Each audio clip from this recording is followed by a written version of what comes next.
은혜와 진리로 충만하라. 제가 예전에 그 목회하던 그 교회에 권사님 한 분이 계셨는데 그분 딸이 아주 유명한 성악가였어요. 그 이탈리아의 산타 체칠리아라고 하는 아주 유명한 음악원에서 성악을 전공을 하고, 여러분 그 조수미 씨가 나온 학교가 그 학교입니다. 그리고는 유럽에서 10년 동안 오페라 가수로 활동을 하다가 대학 강단에 서기 위해서 귀국을 하게 되었습니다. 귀국을 해서는 바로 귀국 독창회를 열게 되어서 제가 그 독창회에 가게 됐는데, 1시간 이상을 혼자 계속 노래를 부르는데 다 이태리어로 부르지, 처음 들어보는 희한한 오페라 아리아만 부르지. 그러니까 도대체 뭐 알아듣지도 못하겠지, 지루하지. 나중에는 졸립더라고요, 앉아서 듣는데. 그리고 뭐 권사님 딸이니까 교회에서 교인들이 또 얼마나 많이 갔겠어요. 어르신들 제가 그냥 차로 모시고 서울 올라가서 듣는데 좀 알아들을 수 있는 좀 노래를 해주면 얼마나 좋겠어요. 유행가는 못할 망정 뭐 가곡이라도 좀 해주고 그러면 좋을 텐데 뭐 희한한 노래를 부르는 거예요. 마치고 나서 나중에 제가 그 자매에게 아이고 좀 이왕이면 좀 우리가 좀 잘 아는 좀 유명한 이런 노래 좀 불러주지, 뭘 처음부터 끝까지 하나도 못 알아듣는 그런 노래를 불렀냐, 그런 곡을 선택했냐. 제가 그랬더니 그 자매가 웃으면서 저한테 하는 말이 뭐냐면, 목사님, 사실은 귀국 독창회라고 하는 것은 관객들 들으라고 하는 게 아니라 그 자리에 평가하려고 참석한 음악 전문가들이 몇 명 있는데, 그 음악 전문가 몇 명한테 나 이 정도까지 할 줄 안다 라고 하는 것을 보여주는 자리라는 거예요. 그래서 음악적으로 아주 기교가 높은 그런 고난이도의 음악을 소화해내므로 내가 이 정도 한다라고 하는 것을 보여주는 자리이기 때문에, 사실은 일부러 찾아오신 관객들한테는 사실은 참 미안한 자리라고 그래요. 그래서 미안하기 때문에 어떻게 하느냐면 마지막에 앵콜곡을 부를 때 잘 아는 유명한 노래를 그때 부르는 거라고 그렇게 얘기를 하더라고요. 그래서 아 그렇구나 라고 저도 그제서야 이해를 하게 됐어요. 그런데 저는 이제 그 얘기를 드리려고 하는 것이 아니라 그 앵콜곡에 대해서 말씀드리려고 하는 거예요. 본 공연을 다 마치고 앵콜곡을 부르는데 이 자매가 어떤 노래를 부르냐면 하나님의 은혜라고 하는 찬양을 불렀어요. 나를 지으신 이가 하나님. 여러분 그 노래 아시죠? 우리 한번 같이 한번 불러볼까요? 한번 같이 한번 찬양하시죠.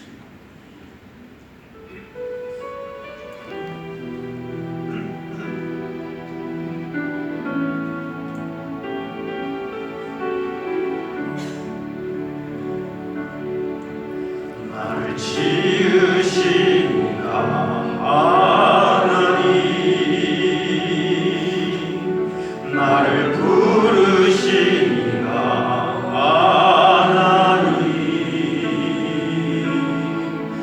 나를 보내시고 하나님,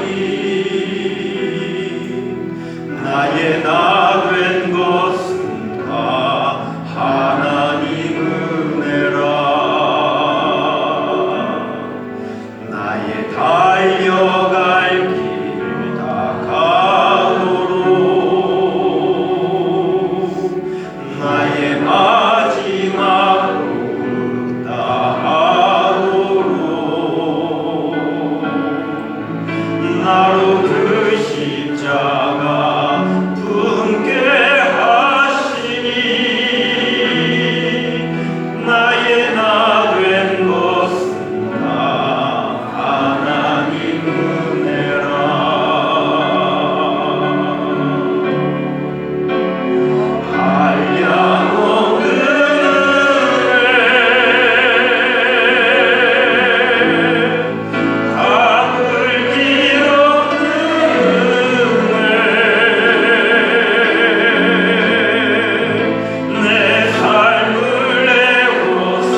부르다가 중간에 갑자기 울컥 해버려.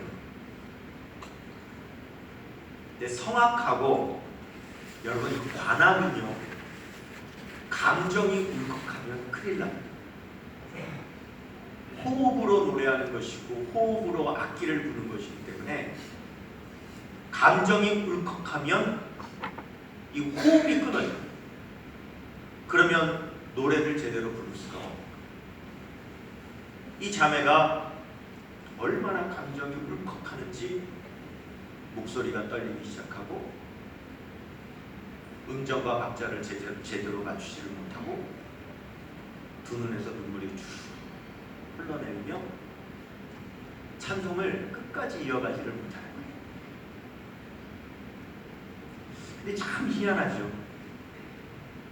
그 앞에 1시간 넘게 그 어려운 오페라 아리아의 그 고난이도의 노래를 부를 때는 듣는 사람들이 아무도 마음에 감동이 없었는데 제대로 부르지도 못하는, 울먹거리고 눈물을 흘리며 끝까지 부르지도 못하는 그 찬양을 부를 때는 그 순간에 거기 있었던 모든 관객들이 다 같은 마음이 되어서 다 눈물을 흘리고 그 자리가 다 울음바다가 됐어요.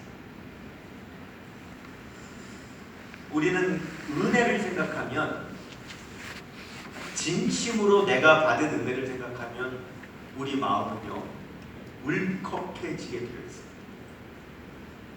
왜냐하면 내가 받은 은혜는 거저 받았기 때문에 그래요.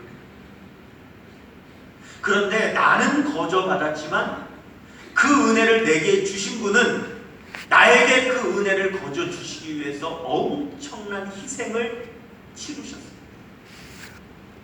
도대체 내가 뭐길래 나에게 이 거저 은혜를 주시기 위해서 그 자신은 그토록 큰 희생을 치르셨는가, 그 생각을 하면 마음이 울컥하지 않을 수 없어요. 부모님의 은혜를 생각해도 그렇고 하나님의 은혜를 생각해도 그렇죠.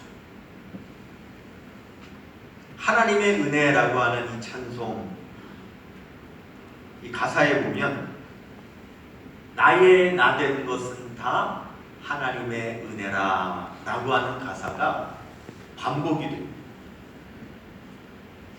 나의 나된 것은 다 하나님의 은혜라 라고 하는 가사가 여러 번 반복되는 것을 보니 이 찬송은 고린도 전서 15장 9절에서 10절 말씀을 인용해서 지은 찬송인 거예요. 고린도전서 15장 9절에서 10절이 이렇죠. 같이 읽어볼까요? 나는 사도 중에 가장 작은 자, 나는 하나님의 교회를 박해하였으므로 사도라 칭함받기를 감당하지 못할 자니라. 그러나 내가 나된 것은 하나님의 은혜로 된 것이니 내게 주신 그의 은혜가 헛되지 아니하여 내가 모든 사도보다 더 많이 수고하였으나 내가 한 것이 아니요 오직 나와 함께 하신 하나님의 은혜로다. 여러분, 사도 바울이 이 말씀을 기록할 때 나의 나된 것은 하나님의 은혜라고 이 고백을 할 때 사도 바울이 이 편지를 쓰면서 울었을까요? 저는 울었을 거라고 생각해요. 내가 진짜 받은 은혜를 생각한다면 울컥하지 않을 수 없어요. 눈물이 흐르지 않을 수 없어요.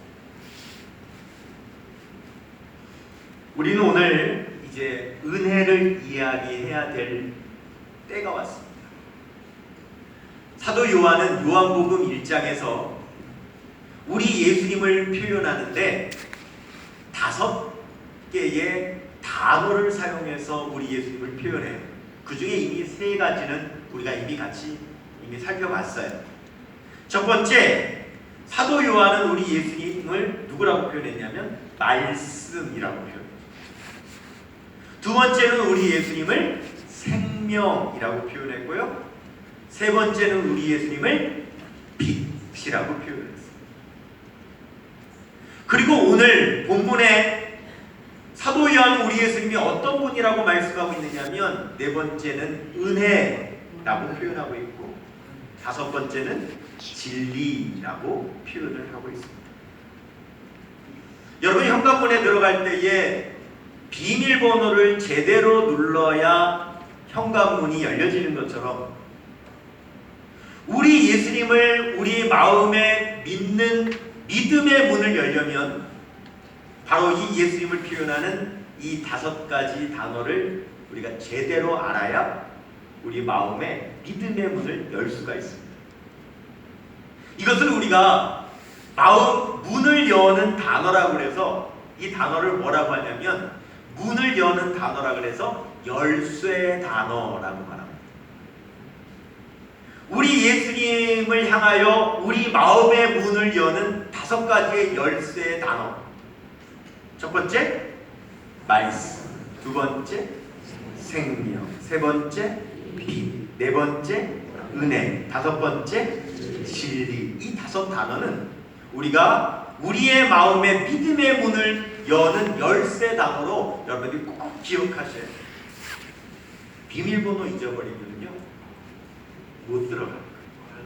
문이 안 열려집니다. 오늘 본문 요한복음 1장 14절 이렇게 시작을 하죠. 시작. 말씀이 육신이 되어 우리 가운데 거하시니 우리가 그의 영광을 보니 아버지의 독생자의 영광이요 은혜와 진리가 충만하더라. 하나님의 아들이신 예수님께서요 육신을 입고 이 세상에 오셨어요. 그리고 우리 사람들과 함께 계셨대요. 그래서 예수님과 함께 있는 사람들이 예수님을 보는데 예수님에게서 다른 사람에게서는 볼 수 없는 것이 보이는 거예요. 뭐가 보이느냐? 영광이 보이는데 하나님의 영광이 우리 예수님에게서 보여지는 거예요. 마태, 마가, 누가가 복음서를 쓸 때요 그들은 복음서 안에 우리 예수님의 기적을 참 많이 실었어요. 마태는요 마태복음 안에 우리 예수님의 기적을 18가지를 기록해놨고 마가도 18가지를 기록해놨고 누가는요 20가지를 기록해놨거든요. 그런데 이 요한은 요한복음에서 예수님의 기적을요 단 7개만 선별해서 기록을 해놨어요. 그래서 사도 요한도 알아요. 뭐냐면 사실 예수님의 기적이 훨씬 많은데 나는 그 중에 추려서 몇 가지만 기록했다고 자기도 스스로 인정하고 있어요. 여러분 요한복음 20장 30절 말씀에 보면 시작. 예수께서 제자들 앞에서 이 책에 기록되지 아니한 다른 표적도 많이 행하셨으나, 그렇죠? 이 책에 기록되지 않는 표적 다른 것도 많지만 나는 조금만 기록해놨다고 자기도 스스로 고백해요. 그런데 왜 사도 요한은 7가지만 기록했느냐? 그 이유는 우리 이어서 31절에요. 시작. 오직 이것을 기록함은 너희로 예수께서 하나님의 아들 그리스도이심을 믿게 하려 하며 또 너희로 믿고 그 이름을 힘입어 생명을 얻게 하려 함이니라 그랬어요. 자, 이게 무슨 말이에요? 잘 들어보세요. 예수님의 기적, 표적 많이 있어요. 물론 그것도 다 똑같아요. 동일한 우리 주님의 능력이고 역사예요. 그런데 나는 7가지만 선별해서 기록해놨는데 왜 이것만 기록해놨냐면 이 7가지의 표적들을 보면 그 안에서 뭘 볼 수 있느냐면 우리 예수님에게서 하나님의 영광이 보여지는 그런 표적들만, 물론 다른 것이 아니라는 뜻은 아니지만 그런 7가지만 나는 선별해서 기록해놨다 이렇게 말씀하고 있습니다. 예수님을 바라보니까 뭐가 보여요? 하나님의 영광이 보인다.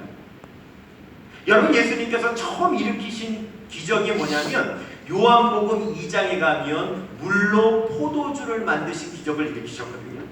그러면 예수님께서 물로 포도주를 만드셨을 때에 그 물로 포도주를 만드신 역사가 무엇을 위한 기적이었느냐? 여러분 요한복음 2장 11절에 그 표적을 일으키신 끝에 이렇게 말씀하고 있어요. 한번 읽어볼게요. 예수께서 이 첫 표적을 갈릴리 가나에서 행하여 그 다음에요 그의 영광을 나타내심에 제자들이 그를 믿으니라. 예수님께서는 물을 포도주로 바꿀 정도로 만물을 다스리시는 분이라고 하는 하나님의 영광을 그 표적을 통해서 기적을 통해서 보여주셨다. 마지막 7번째 그 예수님께서 보여주신 기적은 뭐냐면 요한복음 11장에 보면 죽은 나사로를 살리신 내용이 있거든요. 그때도 우리 예수님께서 이렇게 말씀을 하세요. 요한복음 11장 39절에서 40절 볼게요. 시작. 예수께서 이르시되 돌을 옮겨 놓으라 하시니 그 죽은 자의 누이 마르다가 이르되 주여 죽은 지가 나흘이 되었음에 벌써 냄새가 나나이다. 예수께서 이르시되 내 말이 내가 믿으면 하나님의 영광을 보리라 하지 아니하였느냐 하시니. 여러분 말씀이 정확하죠? 우리 예수님을 볼 때 예수님에게서 뭐가 보인다고요? 아버지의 독생자의 영광이 보인다고. 그런데 우리 예수님께서 일으키신 기적을 보니까 가나 혼인잔치에서도 하나님의 영광을 보여주셨다고 말하고 마지막 나사로의 살리심 통해서도 네가 하나님의 영광을 보리라고 말씀하셨다. 우리는 예수님을 통해서 무엇을 봐야 되느냐? 여러분 하나님의 영광을 봐야 됩니다.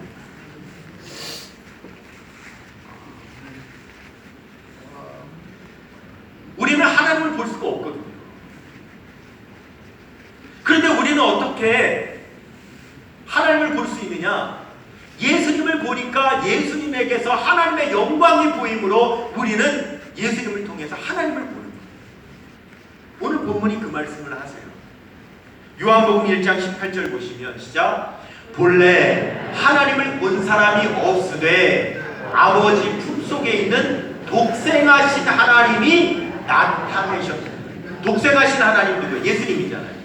예수님이 하나님을 나타내셨다. 그래서 우리는 예수님을 통해서 하나님의 영광을 보는 거죠. 예수님께서 가이사랴 빌립보 지방에 이르셨을 때에 제자들한테 물으셨어요. 얘들아, 사람들이 나를 누구라 하느냐? 그랬더니 제자들이 이렇게 대답을 하는 거예요. 마태복음 16장 14절이요. 시작. 이르되 더러는 세례 요한, 더러는 엘리야, 어떤 이는 예레미야나 선지자 중에 하나라 하나이다. 그런데 예수님께서 사람들의 이야기를 들으니까, 제자들의 얘기를 들으니까 아이고 이들이 잘 못 보고 있는 거예요. 여러분 예수님에게서 뭘 봐야 돼요? 하나님의 영광을 봐야 되는데 세례 요한이 보이고 엘리야가 보이고 예레미야가 보이고 선지자가 보여요. 그거 제대로 보는 게 아닌 거예요.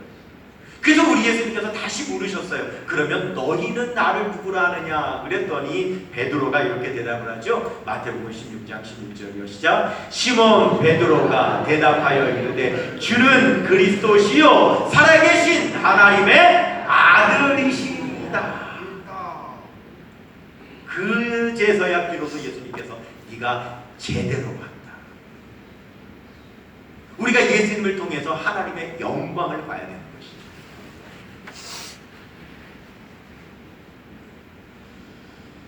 그 예수님에게서 하나님의 영광을 보는데 그 하나님의 영광 안에 무엇이 있느냐? 은혜와 진리가 있다. 그러면 하나님의 영광 안에 은혜와 진리가 있다는 걸 우리가 어떻게 아느냐? 잘 들어보세요. 하나님의 예수님을 통해서 하나님의 영광을 보는 거예요. 봐서 아는 거예요. 그러면 은혜와 진리가 우리 예수님에게 있다는 건 어떻게 아는 줄 아세요? 받아서 아는 거예요. 그분에게 없다면 내가 받을 수 없잖아요. 근데 그분으로부터 우리가 뭘 받느냐? 은혜를 받는 거고요. 진리를 받는 거예요. 그래서 알아요. 우리 예수님은 은혜가 충만하신 분, 진리가 충만하신 분이구나. 그것을 알게 되는 거예요. 요한복음 1장 14절 말씀에 보면요, 한번 읽어볼게요. 말씀이 육신이 되어 우리 가운데 거하시니 우리가 그의 영광을 보니 아버지의 독생자의 영광이요 은혜와 진리가 충만하더라. 여러분, 예수님에게는 은혜가 충만하시기 때문에 우리는 그 충만하신 것으로부터 은혜를 받을 수밖에 없겠죠. 16절이요. 시작. 우리가 다 그의 충만한 데서 받으니 은혜 위에 은혜로라. 아멘. 여러분, 이거 아시죠? 사람은요, 다 자기가 가지고 있는 것만 줄 수 있는 거. 예수님께서 왜 우리에게 은혜를 주실 수 있느냐? 예수님이 은혜가 충만하신 분이기 때문에 우리에게 은혜를 주실 수 있는 분인 거예요. 그런데 여기 16절 보셨는데 은혜 위에 은혜더라 그랬거든요. 우리가 그의 충만한 데서 받으니 은혜 위에 은혜더라. 이게 뭐냐면 은혜를 한 번 주시는 것이 아니라 그 위에 주시고 또 부어주시고 그 위에 또 부어주신다. 계속 부어주신다. 그래서 흘러 넘치도록 우리에게 은혜를 부어주신다. 한 할머니가요, 용돈벌이를 좀 해야 되겠다고 도매시장에 가가지고 멸치를 떼다가 시장에 나와 앉아가지고 멸치 장사를 시작했어요. 그래서 멸치를 한 대박씩 이렇게 팔아서 이문을 남기려고 시장에 나와 앉아가지고 멸치를 앞에다가 이렇게 부어놓고 팔려고 하는데, 지나가는 사람들이, 아주머니들이 멸치를 사려고 할 때 어떻게 해요? 멸치 살 때 그렇죠, 꼭 먹어본단 말이에요. 그래가지고 멸치를 하나 이렇게 집어서, 아줌마 멸치 얼마예요? 그 할머니가 얼마라고? 그랬더니 물어까지 보고는 사지도 않고 그냥 가버리는 거예요. 그럴 수 있어요, 없어요? 있죠. 근데 그 다음에 또 한 사람이 지나가면서 또 멸치를 그렇게 집어먹나? 아줌마 멸치 얼마예요? 얼마라고 그러니까 또 안 사고 또 지나가는 거예요. 하루 종일 앉아있는데 사지는 않으면서 지나가는 사람마다 멸치를 집어먹으니 이게 오후가 되니까 20개 쌓였던 멸치가 푹 하고 꺼져버렸어요. 팔지는 못했는데. 이 할머니가 아주 신경질이 나가지고 화가 나가지고 부글부글 하고 있는 그때에 이 화가 참다 머리 끝까지 올라있는 그때 마침 웬 아주머니가 와가지고 또 멸치를 하나 딱 집어먹고는 아줌마 얼마예요? 얼마나 그랬더니 그냥 가버리니까 이제 폭발한다. 그 아주머니를 향해서 막 삿대질을 하고 욕을 하면서 멸치를 사지도 않을 거면서 남의 멸치는 왜 먹냐고 고래고래 욕을 하니까 세상에 이 아주머니가 얼마나 황당해. 자기는 멸치 대가리 하나 먹었는데 멸치 대가리 하나 먹고 욕은 바지로 먹은 거예요. 그러니까 이 아주머니가 또 너무 억울해가지고 아유 그래 멸치 대가리 그거 하나 먹었다고 그렇게 욕을 하냐고 이 아주머니가 화가 나가지고 막 그래가지고 시장통에서 싸우고 난리가. 결국 어떻게 됐을까요? 그 아주머니, 그 할머니 멸치장 하루 만에 그만뒀대요. 근데 그 할머니가 장사하는 바로 옆에 또 다른 멸치장수 할머니가 계셨는데 그 할머니는 그 시장 그 자리에서 수십 년 동안 멸치 장사를 하고 있는 할머니인데 들리는 소문에 의하면 멸치 장사해가지고 빌딩을 세웠대. 그렇게 멸치 장사를 해서 돈을 많이 벌었다는 거예요. 그런데 이 할머니를 보니까요, 이 할머니는요 아예 앞에다가 집어 먹으라고 따로 멸치를 이렇게 부어놨어요. 먹어보라고. 누가 멸치를 팔러 오면은요 하나 먹어보면은요 이거 굵은 것도 먹어보라고, 가는 것도 먹어보라고, 덜 마른 것도 먹어보라고 하면서 다 먹어보고 사라고 다 집어주고. 그리고 멸치를 달라고 하면은요 대박에다가 붓고 또 붓고 또 넣어서 고봉이 됐는데도 계속 부어주면서 더 줘야지 하면서 부어주면서 그 멸치를 팔더라고요. 여기 이 얘기는 제 얘기가 아니고 유명한 국어학자 이어룡 교수가 한 얘기인데요. 이분이 하는 이야기의 골자는 이거예요. 시장에서 대박 위에 고봉 위에 또 몇 번씩 부어주잖아요. 그렇죠? 그 부어주는 이유가 있다는 거예요. 이렇게 설명을 합니다. 들어보세요. 그대는 아는가? 이미 고봉은 그 위에 아무리 부어도 웬만하면 다 흘러내려서 양은 거의 변함이 없다. 그러나 나는 당신에게 할 수 있는 한 더 주고 싶소라고 하는 마음이 전달되어 도리어 사가는 사람이 고마워하게 된다. 제가 이 글을 읽는데 이게 바로 은혜 위에 은혜로다 라고 하는 깨달음이 왔습니다. 여러분, 우리는 이미 하나님께로부터, 예수님께로부터 더 받을 수 없는 은혜를 이미 받았어요. 우리는 이미 고봉의 은혜를 받았다고요. 그랬는데도 우리 예수님은 여전히 우리 위에 그 고봉의 은혜 위에 여전히 더 부어주고 계십니다. 은혜 위에 은혜로라.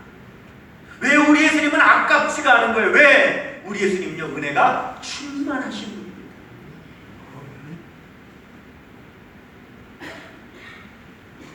예수님께서 우리에게 주시는 은혜는 아까워하시는 은혜가 아니죠.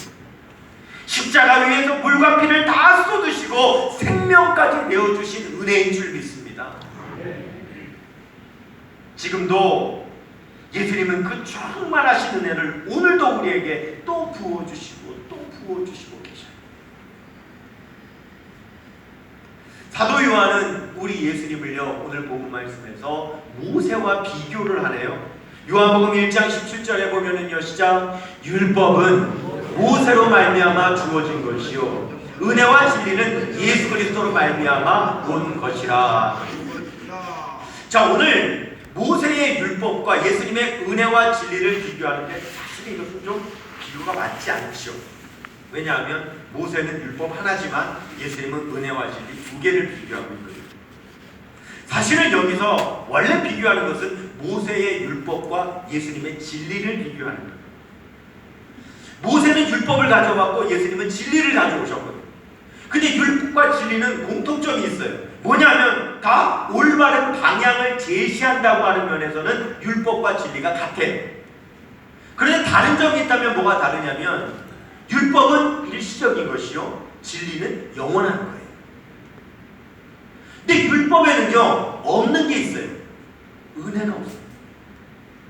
만일 율법에도 은혜가 있었다면 모세의 율법과 은혜와 예수님의 진리와 은혜를 비교했을 것인데 모세는 율법 한 가지만 말씀하고 예수님은 은혜와 진리를 말씀하신 이유가 거기 있는 거예요. 율법과 진리가 비교되지만 율법에는 은혜가 없고 진리에는 은혜가 있다는 말씀을 하고 있는 거죠.